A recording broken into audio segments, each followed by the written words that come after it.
Welcome to the Intentional Encourager podcast, where each episode brings you compelling conversations and stories designed to entertain, enlighten, and encourage. And now here's your host, Brian Sexton.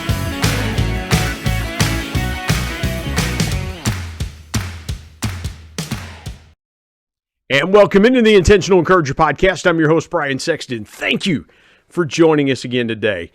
I've got a neat guest on here. I've been following him on the Twitter machine for a little while, and you can go there too. You can go to Oliver Flips on Twitter, and you can find a lot of stuff that he tweets and things like that. And we're going to talk about his business that he started last year that's really helped him and his family.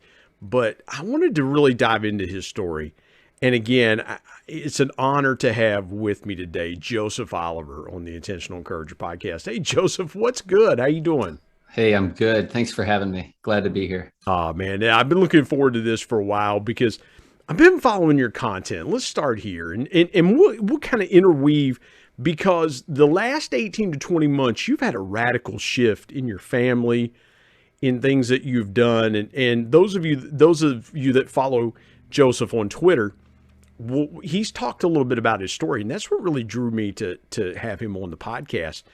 And so, take me through the last 18 to 20 months, some lessons that you've learned around, because man, here in West Virginia where I live, the pandemic has hit us in different ways. I mean, we've got a state of 1.8 million people, and it's just been different for us here. And so I want to know what the last 18 to 20 months have been like for you and your family, and maybe some lessons you've learned around that. Absolutely. Well, I am in the great state of Florida. So the past 18 to 20 months, I understand, have been radically different than a lot of people in the world. And I'm fortunate to be able to say that life hasn't changed much in terms of the state. Lockdowns were very few, very limited. And so that was offered me an opportunity when building my business that, I could still freely move about. We could go ship packages. We could go to the store and buy things for retail arbitrage. But with the pandemic, because it wasn't the same in Florida as it was everywhere else, it did bring a lot of changes.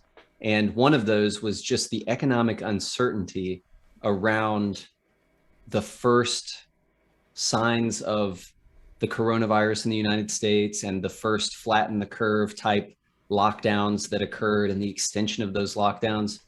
And that's really where my story begins in April 2020, when I was laid off right at the beginning of the flatten the curve time, and 4 kids to feed, married, mortgage, bills, the whole 9 yards. And I had no idea what I was going to do.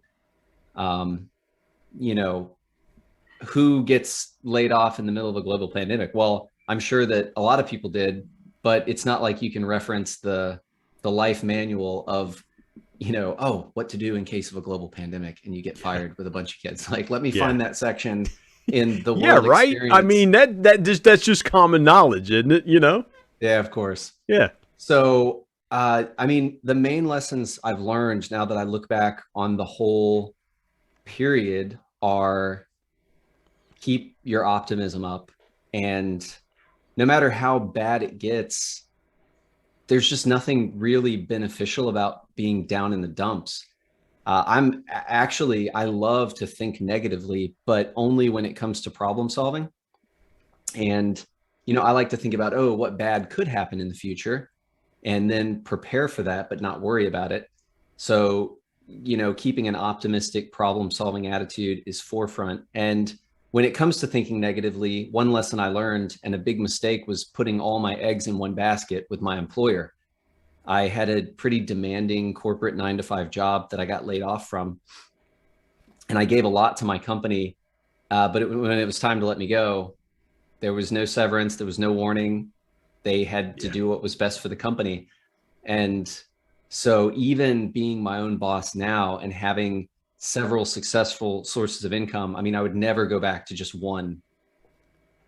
Yeah, let me jump in there for a minute. I love what you said about thinking negatively about problem solving, because people like there are some people like to say, well, I fancy myself on being a problem solver, right? That's what I do, is I'm being a problem solver.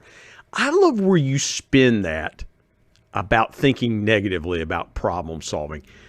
Take me a little deeper into that, Joseph, because here's where my mind's going around that thought.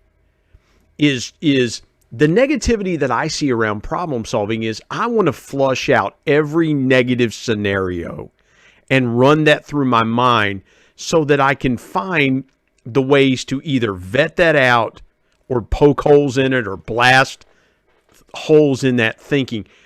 Where do you go to the negativity of problem solving? I want you to expand a little bit deeper on that, because that is a really cool thought that you just brought out there. Yeah, well, I mean, it's probably what everybody normally does, of thinking of the worst thing that could happen, but more so that I can just make wise decisions. And I guess a really practical example would be, I'm driving in the car, it's heavy traffic, and let's say there's, you can never really predict what people are going to do. You try and watch and pay attention, but let's say I'm sandwiched in between two cars that are kind of like maybe front right and front left. Yeah. And I think, what if this person merged over into my lane right now because they didn't see me? Am I in a blind spot? Well, I want to know in my blind spot that I can jerk and swerve quickly to the right should that happen. Or if there's somebody in my blind spot or to my right, do I just need to apply brakes? So I've gotten in this habit. I mean, it seems or like if you're in West Virginia, you just dodge the deer. That, well, yeah, what you're talking about is us deer dodging. And it's funny because you mentioned that scenario. And I've been in that scenario before, where literally a deer has run out in front of my car, and you just kind of go, oh man, what do I do here? You literally have, and I've hit a deer, and I've dodged a deer in the headlights. Yeah, exactly. Yeah, that's 100% right. Well, no, where I live, we are in prime season for that to happen. And it's funny because I was driving on the interstate this morning, and I saw a couple of dead deer on the interstate. I mean, where we live, you have to be aware of that, because this time of year, that's a very real possibility. And I mean to interrupt you there, but you're hitting, again, I love where you're taking our conversation. Let's talk for a minute about blind spots. When you think about April of 2020, and you were talking about, hey, I put all my eggs into my employer's basket. My employer didn't think a thing, and I've been there. They didn't think a thing about cutting me loose. Was that the blind spot that was revealed to you in that moment? And how did you go about turning that blind spot into the opportunities that you have in your business right now? That's a great question. I think the blind spot wasn't necessarily being devoted to my employer. I'm certainly not anti 9-to-5. I believe in doing a good job. The blind spot was more of, I never thought, I mean, I'm a student of, wow, I'm actually drawing a blank, but he wrote Never Split the Difference, Chris Voss. And he talks about black swans. He started a company called Black Swan Group. And a black swan, for those unfamiliar with the term, people thought there was only white swans in the world until the day they discovered the black swan. And then all of a sudden it was like, oh, there is a black swan. And Nicholas Nassim Taleb talks about the black swan being the turkey who gets fed every single day and thinks that tomorrow is going to be his big meal, but it's actually the day before Thanksgiving. So the black swan event is, he's not going to get a meal, he's going to be the meal. And so my blind spot and how I've turned that into my, a habit now of kind of problem solving in the future is kind of the opposite of blue sky thinking. So blue sky thinking, some people might daydream, I want to have a mansion and I want to have a Ferrari, or I want to have a big business, or I want to have a happy family. But nobody ever gray sky dreams about, well, what's the day when this unspeakable tragedy happens to my family? How do I react? Where do I fall on? What do I do? What happens if the deer comes across my path? And none of that is to say dwell on negative things and just be down in the dumps. But I'm emotionless when I think about bad things that could happen, because really I'm just maybe rehearsing it once in my mind or twice so that I've thought about it. And so now I might take practical steps like, what would happen if my Amazon account got shut down tomorrow? That's a main source of income for me. Yeah. Do I have another Amazon account? Do I have another place where I can sell? Do I have other places where I Where can can sell? you pivot? How do you Yeah, pivot and things like that? exactly. No, and you made me think of the Black Swan. My friend Tom Ziegler talked about that on an interview that we did. The Black Swan effect is in full force. And I love what you said about nobody thinks about gray sky moments. You're exactly right, because the times I have been let go on my job, it hit me sideways. Now it hit me, and it's happened to me, and it's happened to me somewhat recently. I thought about it differently because I'd been through it before. Like I was just like, okay, well, Yeah. I'll just kind of go this way, make some phone calls, do this and do that. And I think, Joseph, the encouragement there for some people is it's gonna work out. And that's what I didn't realize in 2009, the first time it happened to me, was it's gonna work out. My first thought was, oh crap. We what are we gonna do? How are we gonna get through it? And I think people have those moments where, they have those moments where it's like, oh man, like, what am I going to do? How am I going to get through this? How is my family going to get through this? You mentioned it's like, oh man, I've got kids to feed. I mean, my son was 9 the first time we went through it. It's like, okay, well, how do we tell him we can't do this and we can't do that? Because we're kind of reining things in and tightening things up. When you think about that gray sky moment for you, take me through your first thoughts.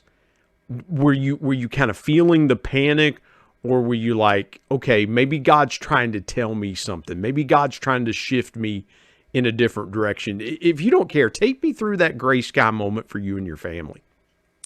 Yeah, well, I mean, it was a gut punch. Nothing, even if you're prepared, it doesn't make the gut punch go away. What the gray sky moment does, or I mean, if your gray sky moment becomes reality, is what I'll say. Yeah. Then it's not the reason that you rehearse it beforehand and that you have a backup plan is so instead of being paralyzed and thinking, I don't know what I'm going to do and freaking out, you just begin to take positive action. So for me, I had been through this before in different scenarios, and I just thought, I mean, obviously not in the middle of like a lockdown, but I'm thinking, okay, well, the first thing I'll do is I'll call the most valuable industry contacts I know. Let them know, hey, I'm looking for another opportunity. I've just been released from my position, but is it okay if I send over a resume? Yeah. And I set a systematic schedule of farming and applying for job openings in different industries. I got really creative. I ended up applying for 130 jobs before I gave up and decided I need to take my income into my own hands. But the primary factor was immediate action, because action will replace the apathy that you want to feel. Everybody, I mean, I could have like put on my pajamas and watched Netflix and just started eating junk food and slipped into a mire of defeat. But the actions that you subconsciously agreed that you would take should this ever happen, you just immediately say, okay, that's the first thing I have to do. And that gives your brain and your emotions time to process the fact that it happened. You go through your like stages of grief and you're like, oh, how could I be so stupid? And you're maybe down on yourself and you're like, okay, it's going to be okay. And as you're taking action, you'll begin, I mean, people are creative, whether you think you are or not. You'll start to come up with new ideas and say, oh, maybe I could do this, or maybe I could do that. But if you slip into this state of inaction where you just want to feel sorry for yourself, then that's what will keep you from coming up with those new ideas, because the depression will literally depress any kind of creative thoughts that you could have. Yeah, that sounds good. Let's take a quick break, and we come back. That's a great way to transition into what you're doing now. And so I want you to explain to folks what you're doing now. You mentioned it a couple of minutes ago, but we're going to give people a little peek behind the curtain of retail arbitrage. And that's the industry you ended up in, the business you ended up in. My guest is Joseph Oliver. He's joining me today on the Intentional Encourager podcast. Come back. We've got some riveting conversation coming up for you here in just a moment.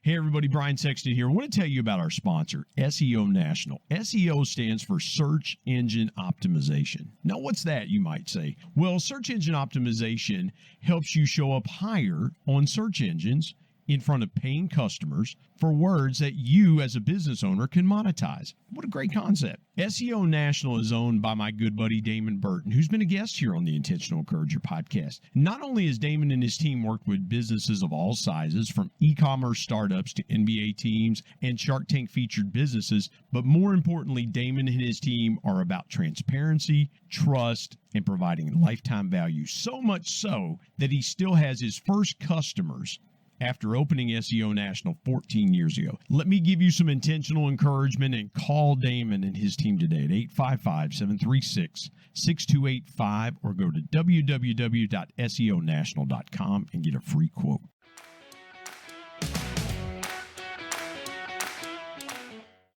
Joseph, I want to take people through what you're doing now in the business that you started.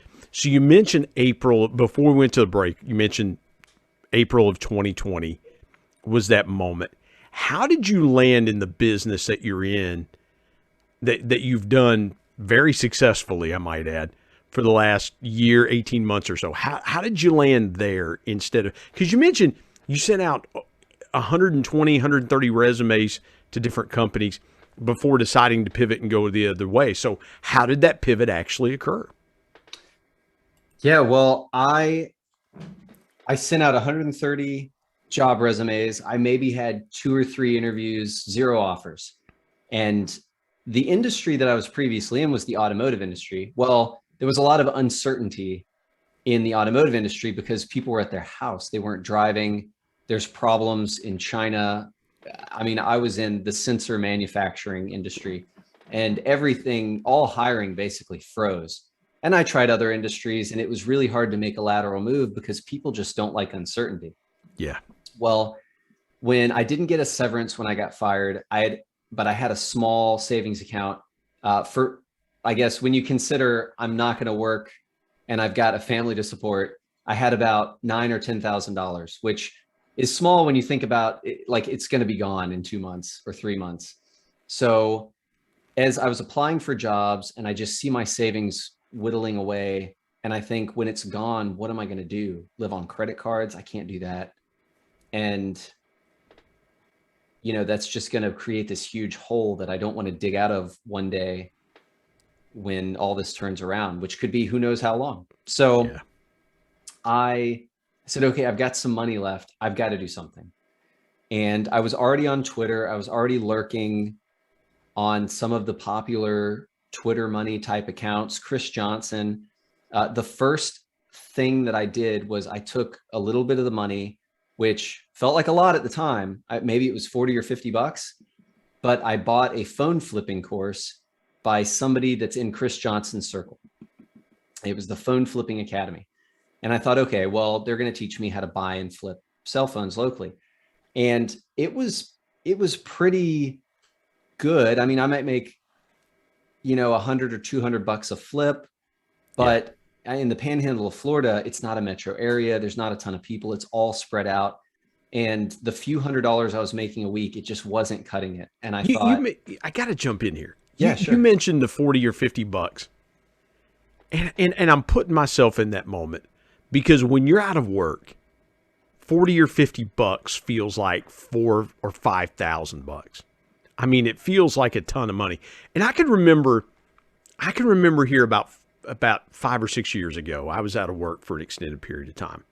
My wife's granddad was still alive. He was 95 at the time. And I would have to take him to the grocery store. That was something that I could, once a week, I would take him to the grocery store. And there were times, Joseph, he slipped me 20 bucks. And I was like, that made me feel like I had some money. He told me, he said, I know you're not working right now. You need to have some money in your pocket. And what he did for my self-esteem was, hey man, you got a little bit of cash. I felt like if I wanted to buy a bottle of water and a bag of chips, I could do that because I had a little bit of money in my pocket. Did it feel like for you that 40 or 50 bucks, how important was it for you to make that investment in yourself at that time? Because I've been there and you almost feel like, okay, man, it's either I take this 40 or 50 bucks and I buy groceries or I make this investment. Was there that hesitation, or did you just go all in and go, hey, I've got to do something? We're at that point where, yeah, it's 40 or 50 bucks, but I've got to do something to change this situation. Well, the good thing about having your back against the wall is there's nowhere to go. So when I had that, I mean, it hurt because, again, it's hard to describe the mindset shift because now I'll spend thousands a week on inventory and not even think about it. I've emotionally detached myself from money. But then it was like there's zero coming in and there's money going out, and I'm going to spend $40 on a PDF on how to flip phones. It was really hard. I mean, it was painful. There's no way about it. But I just thought the money's going to run out anyway. And this $40 or $50, other people are having success at it. If I can't, it's my problem. And I'll just figure something out. And I mean, that's exactly what happened. So I guess check one for figuring it out as you go. But yeah, you know, when I thought to myself, okay, I'm net positive. I've made money flipping phones, but it's not enough. I need more. I need faster turnover. Like I need more phones, or if I can't find more phones, I need something else. And that's when my winding path brought me across Joe Hart and PFP. And again, so I bought Joe Hart's Art of Flipping course, which was a nominal, maybe 20 bucks.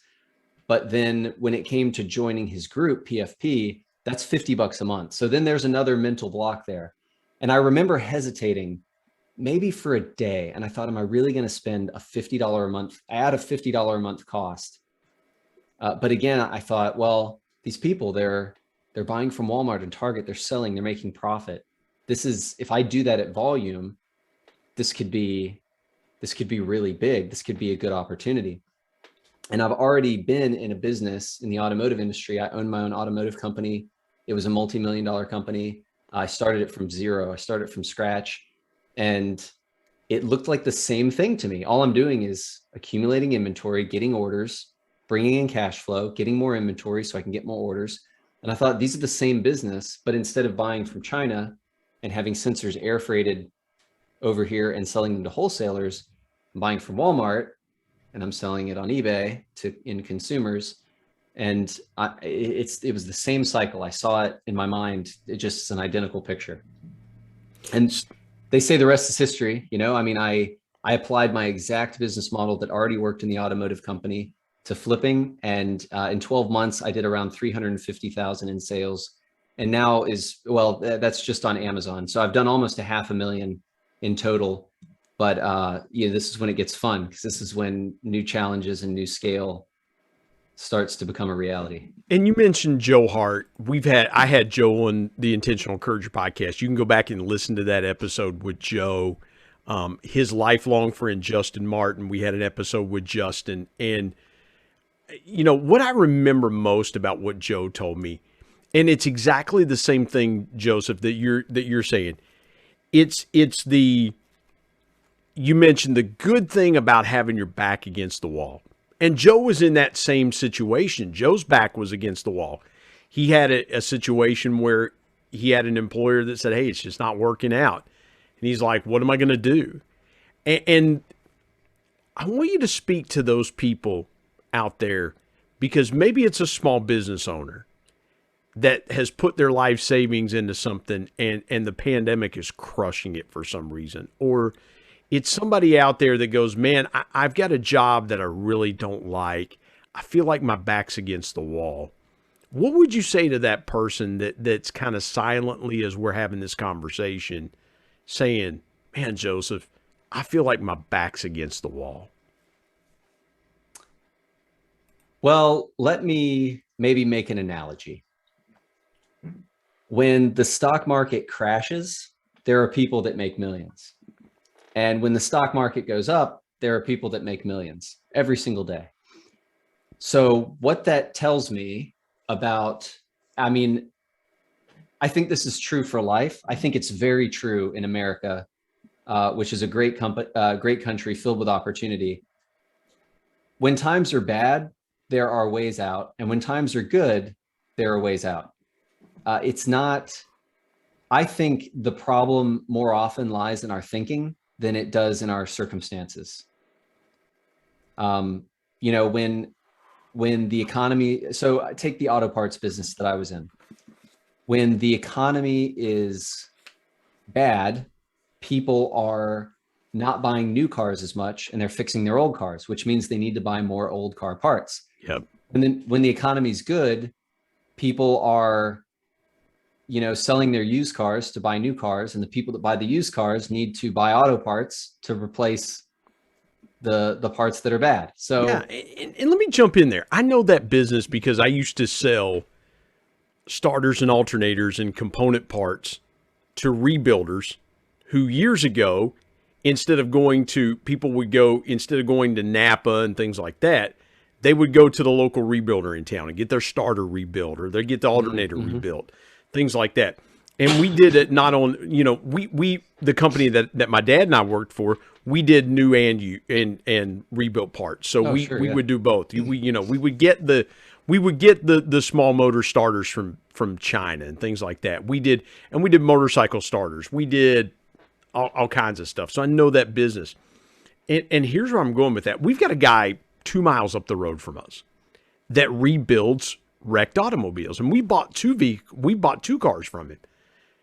He sells quality stuff, but right now, man, he is killing it because nobody wants to go to a car lot, and nothing against car dealers out there, but people are finding alternative ways to buy vehicles.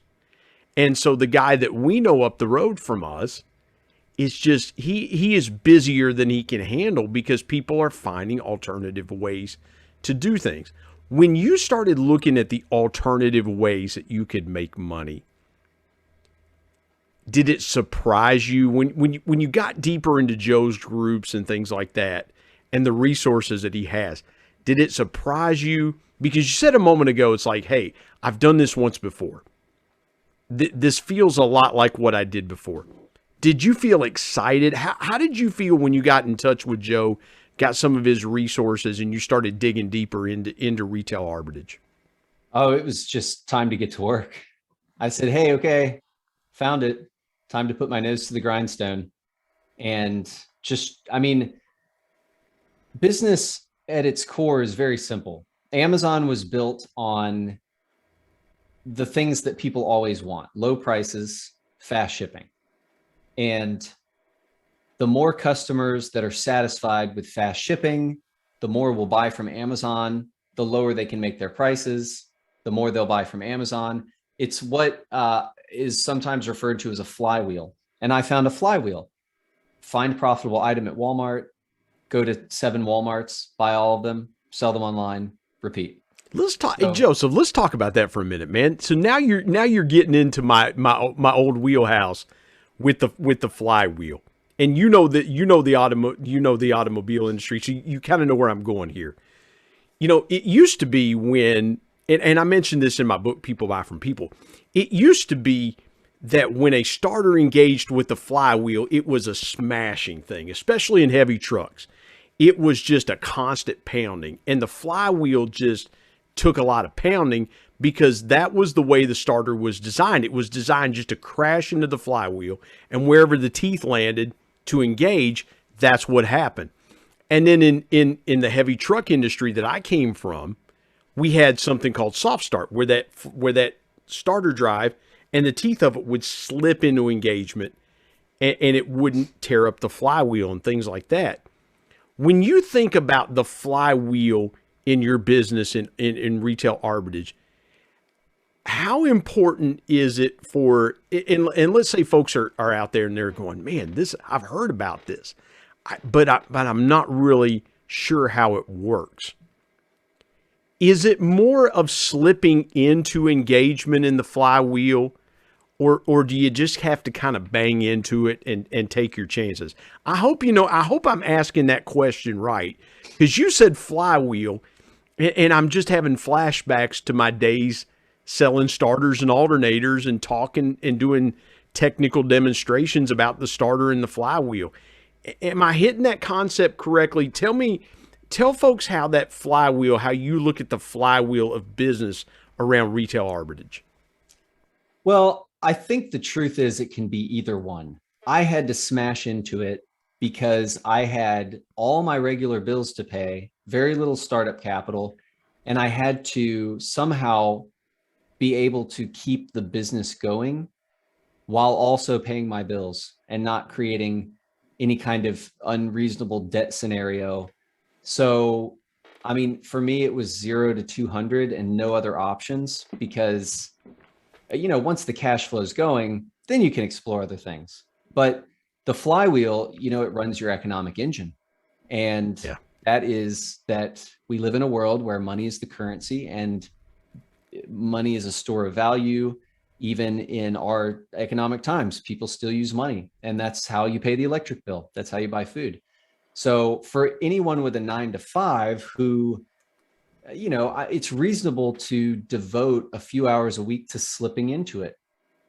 Amazon, I was challenged actually just yesterday with thinking, okay, what are the limits to arbitrage? Because I know guys that are doing really well, that are kind of topped out at 70, 80, 90K a month.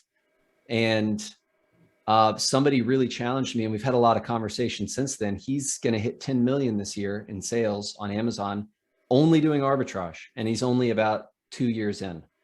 And so, it reminded me that business is simple. If you want to grow bigger, you figure out ways to do the simple things more.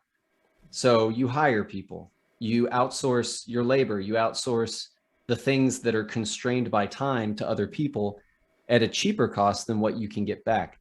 But I kind of digress and went off on a tangent.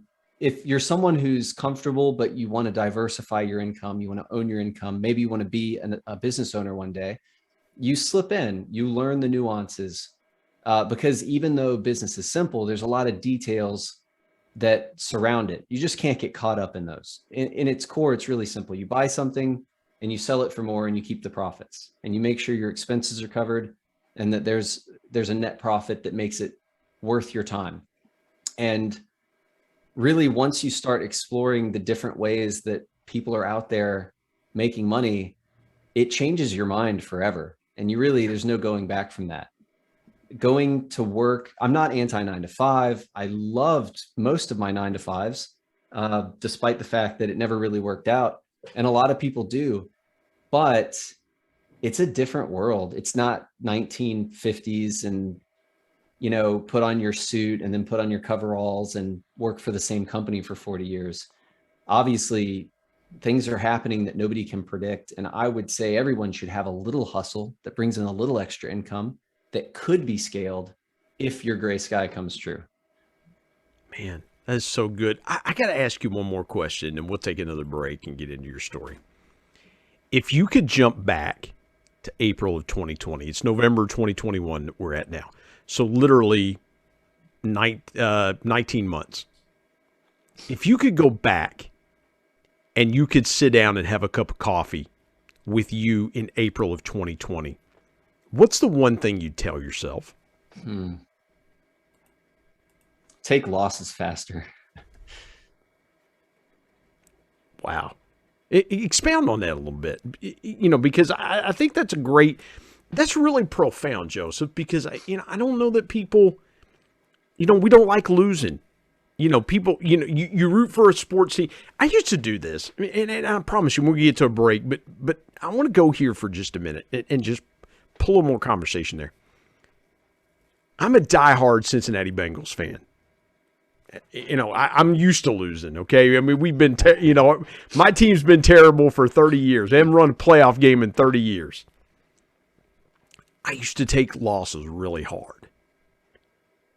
And one day, man, I just had a light bulb moment like, wait a minute. I didn't sweat and bleed and get hit for 3 hours. I sat in front of my TV and watched my team do it. Like, why am I so tore up about it? Why am I getting torqued about it? Or I went to Marshall. I went to Marshall University. Why am I getting ticked off because they lost? I didn't lift any weights this week. I didn't run. I didn't sit and watch film. Why am I getting ticked off about it? And you talked about take losses faster. Let me see if I understand what you're saying. Do you feel like that you kind of saw when those losses hit, did they hit you hard and it was hard to recover when you had those times of difficulty? Or would you say it would have ramped up your process of getting to where you are now faster? I want you to extrapolate a little more conversation out of that. Well, this is it's a principle that I find is true in literally every facet of life. People, you buy the running shoes, you keep them in the closet, you never run.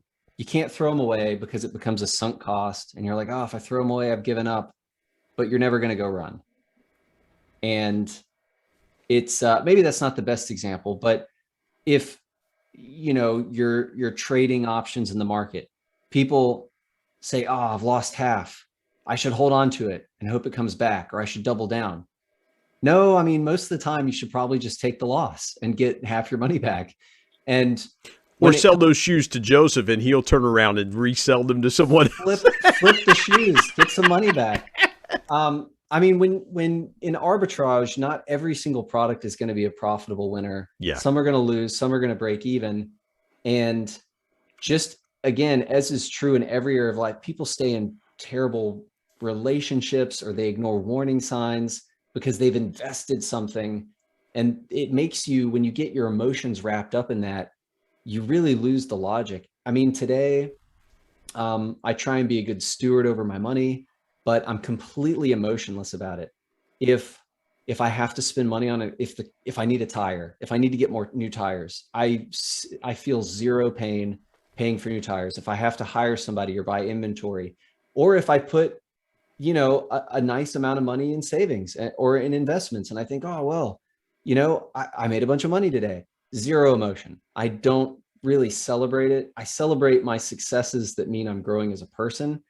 And I celebrate sales as a metric of how well my business is doing and profitability. But losing money, winning money, it's just a tool. Like, do I feel any emotion about it? It's very little. So, and that's obviously translated to other areas of my life. If something, I mean, just today, I committed to a project last week, and I said, hey, I'm going to do this project. There was a payment agreement. And, I made a commitment. I said I could do it. I dove deep into it. I thought, oh, I don't know. I still tried. I completed some work. And then I realized that the scope of the project wasn't what I initially expected. Yeah. And I made a bad judgment call. And as soon as I knew this, I called the person. I said, hey, obviously I didn't take any payment. I said, I'm going to have to back out of this project. I'll try and find somebody that can do it instead. I think I've got someone. But there was this at night I said, this was just last night, I'm gonna quit the project. I can't do it. I don't have the mental bandwidth. It's not what I thought it would be. I can't do it. And then the next morning it's like, well, maybe, I've got more energy, right? It's the morning. Yeah. I'm not worn down by the day. I said, well, maybe I could do it. And I did make a commitment. And I ended up having this conversation with myself where I said, no, you can't do as good a job as you thought. It wouldn't be a good performance, which is not fair to the person who brought you on. And you just need to quit it right now so you can get back to doing the things that you do well. Yeah. So if something's not working, I would say the exceptions are things like your life, your marriage, your kids, the obvious stuff. But, if the way you communicate with your spouse or your lifestyle choices, if something's not working, cut it off and figure out how to do it better, start doing something else. Yeah. Let's step aside, take a quick break. When we come back, I want to get into Joseph's story And I want him to take us back as far back as he can. Man, this has been really good conversation. I hope you're enjoying it. My guest, Joseph Oliver, joining me on the Intentional Courage podcast. Back in just a moment.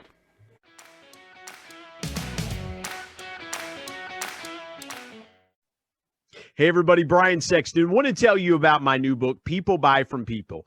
10 powerful people lessons from the ultimate people person, my dad. My dad was one of the greatest connectors that I ever knew. And he shared with me 10 connecting principles that I have used throughout my 25-year sales and sales management, customer engagement, and leadership career that I'm passing along to you.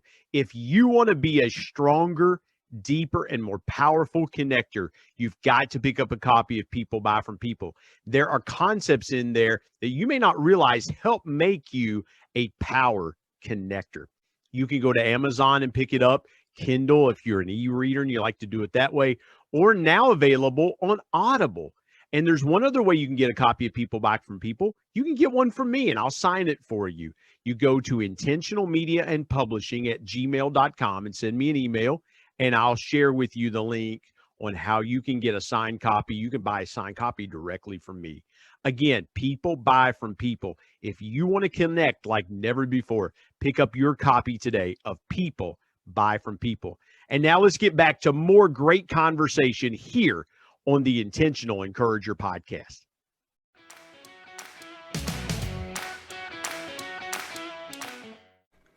Hey, Joseph, let's dive deep into your story now. Let's just go, and again, take me as far back as you want to take me through some lessons that you've had in life, some things you've overcome and some lessons you've learned from it. I just want to give you the floor for a few minutes to let folks kind of see. They see the guy they see on Twitter, but I want them to see the backstory behind your life and your work and things that you've done. Okay. The floor is yours, my man. Oh man, you said to take you back. Yeah. Wow. I saw some reflective thought there, man. I was, so yeah, I mean, did I just ask you a loaded question? Well, there's a lot of history behind everyone's eyes. I mean, you could, I hate to ask for some direction, but I mean, there's a lot I could say about my personal experience or lessons I've learned. Is there anything in particular? How far back do you want to go? I don't know if I have anything valuable like 17, 18 years old. No, you're good, man. So I want to ask you about a couple of defining moments. Let's Sure. put some clarity around that.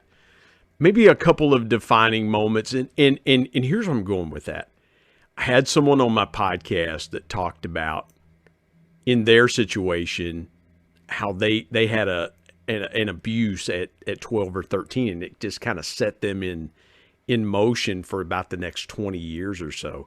And again, I don't want to get deeply personal unless you want to go there, but take me through a couple of defining moments in your life and some lessons you learned from it. Sure. Well, here's the thing about me. I had a really great childhood.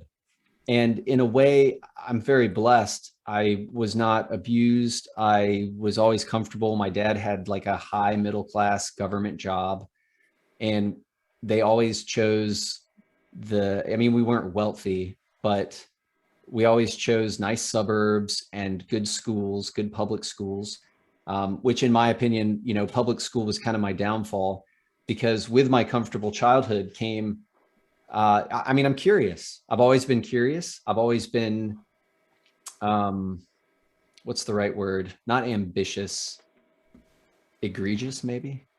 I'm outgoing and I'm curious, and I was a troublemaker. I was a rebellious little troublemaker. So as soon Well, you're as disrupting you're disrupting the arbitrage business now, so that kind of makes perfect sense, Yeah, well, I disrupted a lot of stuff that I shouldn't have disrupted. And I skateboarded. I was like a little vandal, probably petty thief, things that maybe I've blocked out. And I remember it's when I was in 6th grade. This is kind of going back. And I just started running with a group of people that lived like they were just hooligans. And so I became a hooligan. I mean, I was a pretty nice kid up until then. I didn't really look for trouble. My trouble was of the curious, accidental nature. And I got in with the wrong crowd, and this kind of progressed. Like, I just started looking for trouble into high school. And eventually it landed me in a spot that I really am ashamed to admit that I was in. I mean, like, doing drugs, selling drugs, committing major crimes, felonies. I've never done anything that was terribly regretful. I've never like harmed anybody physically or anything like that. But I mean, what was I going to do with my life? 18, recreational drug user, probably hooked on some worse stuff than that. And then I'll tell you, I don't know that I've ever even shared this publicly, but I'll do it today. It was like my Hope Road experience. So I had done some kind of mixture of drugs that was unknown to me. It wasn't anything really crazy, but I started to have some kind of physical reaction to that.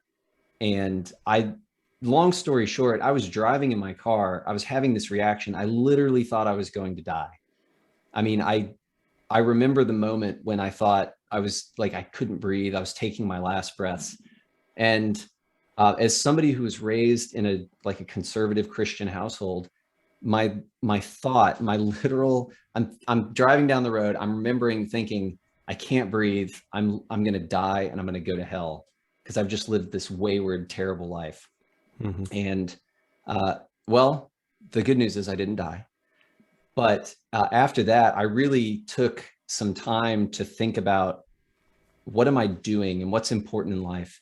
And that led me to the gospel of Jesus Christ. And I became what you would call a born again Christian, where I trusted not in the fact that I was a good person, because I don't believe anybody really is. We're all sinful people, but that Jesus's goodness can save me, can save anybody who willingly trusts in that.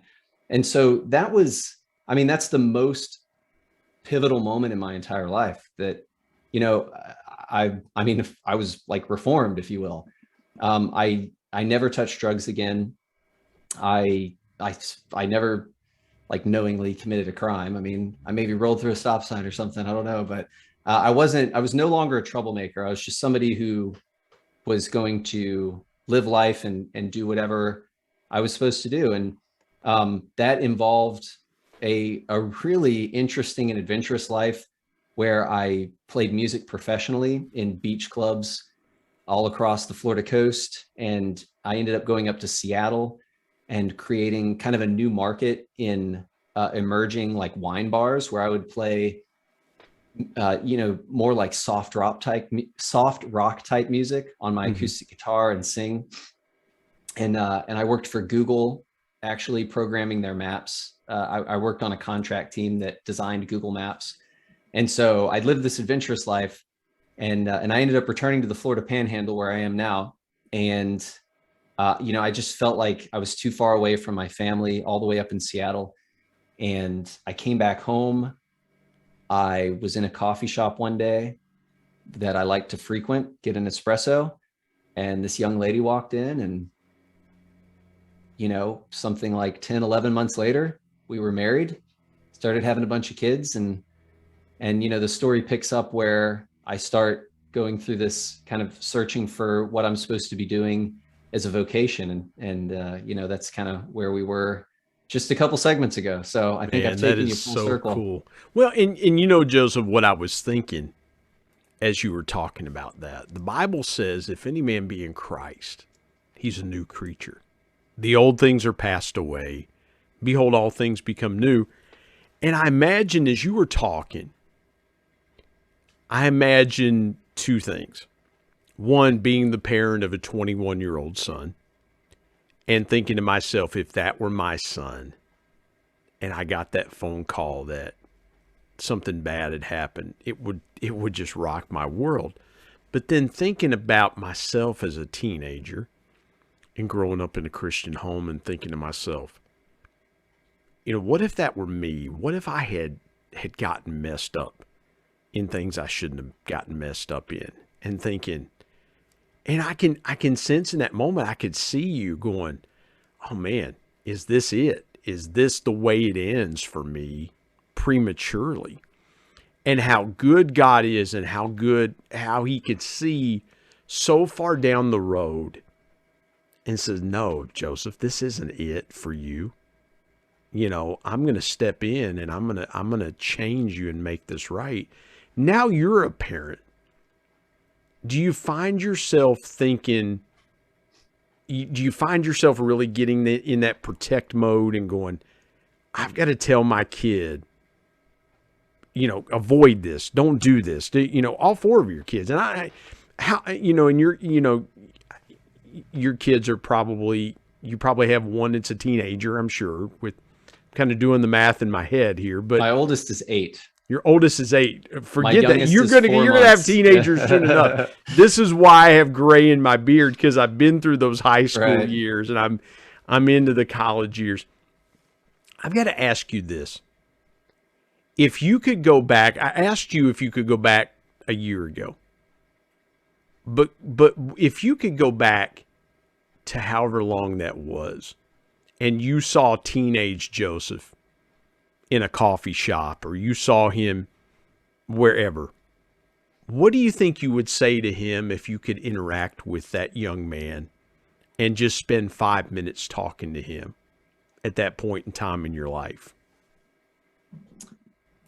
I mean, if I were really put in that situation, the only thing that I can really think of would be just begging him to come to Christ sooner. Because there's no other advice that supersedes that. I mean, well, it's not advice. I mean, it's, you know, there's nothing. You would have else. witnessed to him. You would have shared the gospel with him. Yeah, that's the only thing I can think of, because nothing else. Not like stop doing drugs. Well, okay. I mean, or, you know, stop committing petty theft.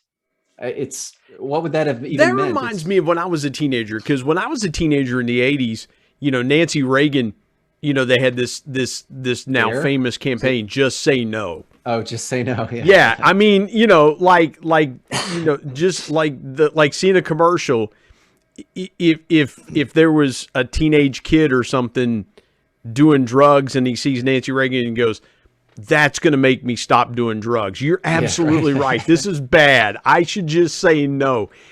And now you think about it 40, you know, almost 40 years later, and I think to myself, maybe they should have done a little bit better job with that marketing campaign. I don't think that quite hit the mark, but yeah, probably for the impressionable younger minds. Yeah, well, yeah, having a 75-year-old lady tell you not to do drugs. I mean, but man, I love where that is. I got to ask you this as we kind of bring this conversation to a close. And man, this has been so good. Give me your biggest piece of intentional encouragement, whether it's somebody that is getting a little bit off the beaten path.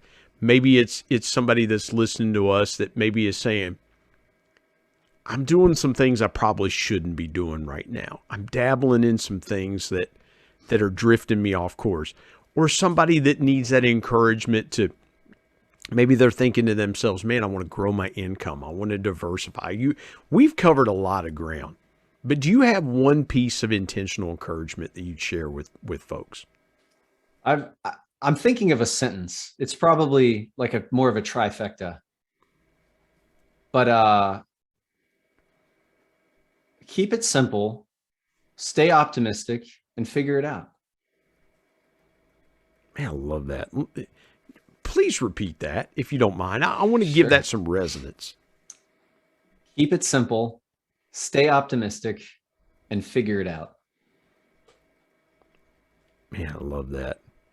Keep it simple, stay optimistic, figure it out. Man, that is so good. Joseph, tell folks where they can connect with you. I love your tweets because I mean that you're just very stealth. You drop a little bit of knowledge and then you kind of pull back. You drop a little bit of knowledge. It's kind of like the breadcrumbs, man. You drop a little breadcrumb here and I love that. Tell folks how they can connect with you and get connected to you. Yeah, the socials are fun. I'm on Twitter @OliverFlips. And Instagram, although I don't publish a ton of content, I am active on there. It's more visual. And you can find me at Oliver's Flip Finds. Oliver's Flip Finds on Instagram. Yeah, I'm not on Instagram either. It is an agreement that I have with my 21-year-old. Mm-hmm. He's on Instagram. He's like, nah, not for you, Dad. So, but find him at Oliver, Oliver Flips, Flips on Twitter, and Oliver's Flip Finds on Instagram. Joseph, man, this has been fun. I have so enjoyed this, man. And I appreciate you taking the time to join me on the Intentional Encourager podcast. It's been great to be here. I really appreciate you having me.